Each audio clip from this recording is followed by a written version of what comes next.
দল মত নির্বিশেষে, সেখানে যেন আবারই দল মত ভাগাভাগি না করা হয়।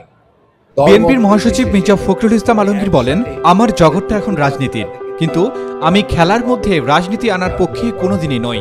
আমি সব সময় মনে করেছি যে খেলাধুলা ক্রীড়াঙ্গন এটা রাজনীতি মুক্ত হওয়া উচিত।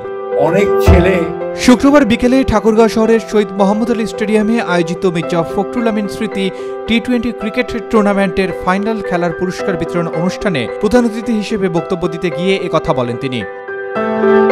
প্রধান অতিথির বক্তব্যে মির্জা ফখরুল বলেন, যারা যোগ্য তারা খেলবেন, আর সবচেয়ে বড় জিনিস যারা মাঠে খেলেন তাদের হৃদয়টা অনেক বড়, এটা প্রমাণিত। দেখা যায় ওখানে ক্ষুদ্র দলমত এগুলো নিয়ে কোনো বিভেদ থাকে না। আমাদের সময় সেটাই ছিল, এক একজন এক এক দল সমর্থন করতাম, আমরা এক একজন এক একটা মত সমর্থন করতাম, কিন্তু খেলা যখন আসতো তখন আমরা সবাই একসঙ্গে ক্রিকেটের পক্ষে থাকতাম। ছাত্র জনতার অভ্যুত্থানের মধ্য দিয়ে একটা নতুন করে সুযোগ সৃষ্টি হয়েছে উল্লেখ করে মির্জা ফখরুল বলেন, অনেক প্রাণ গেছে, অনেক ছাত্ররা জীবন দিয়েছে, তাদের আত্মার প্রতি আমি গভীর শ্রদ্ধা জানাচ্ছি। Arman Ali, Daily Sun. For more updates, follow us on Facebook, subscribe our YouTube channel, get the latest update on www.daily-sun.com.